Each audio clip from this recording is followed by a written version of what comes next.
với nia hay là khui thấy cái hòn là lệ đô đó với chữ thằng nuôi à ni chú mi pan hin ngay luôn mà hiên tiên kinh mày rủ ra em thằng nuôi anh tel thà về to đón boka với hi với hi ni lại nên nặc tuк ni lại thọ trần ni hiện nay do là electronic center có ta han rồi tin lệ anh tuma có bụi làm u nào thế khan không ấy ta có mình lâu lấy sạc lệ theo tụi khan rồi ngền treo hay là khui thấy tắm xía ngàn khua hiên tụi nên cần mắng ăn đậu lệch lệch to là khui thấy hi tụi lại hi vàng lại xấu nè in ấy đủ mà đủ lâu mà mình lâu lấy sạc dễ tụi khan rồi ngền lệ tắc mất treo nè buộc xuống bật lâu rồi thì cần huồn nè cần đặt cuốn về sim mà nghe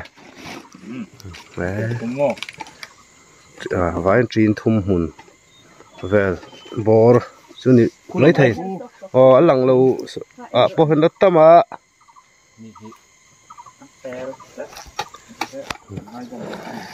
cần xem lại mấy cái tang thút bò vẫn chưa tang thút bò thì sẽ lung người thang lộ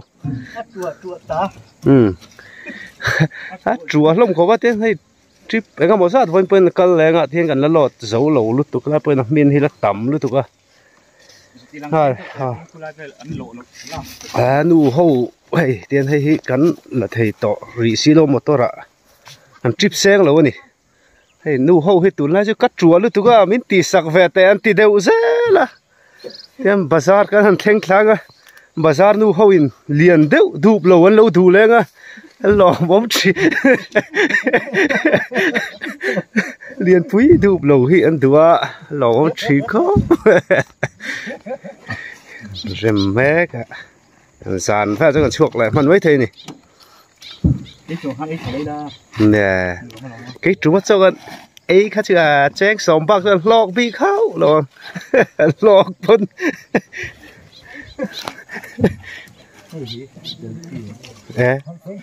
chị đang lẹ lâu chín ạ ta chuộc thấy đô đây về đi tất cả là công thì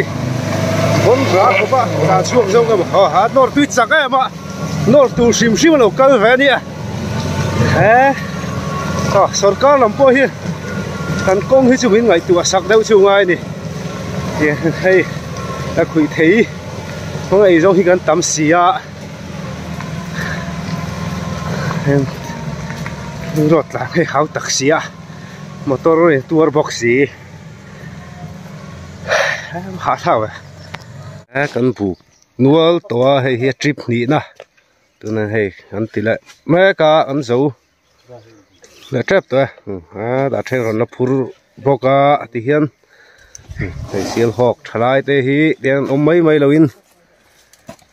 mà hi ní tin gắn thọc tụ bỏ hi gắn thọc gắn tóc mấy này liền nguồn bỏ nên pet lẹ ta va mày mũi mấy giờ mới sẽ địch thấp mấy này răm hạt dầu đó đấy đây mà pin vẫn đi thêm về cái ngã lúc tụ ca cái măng rìa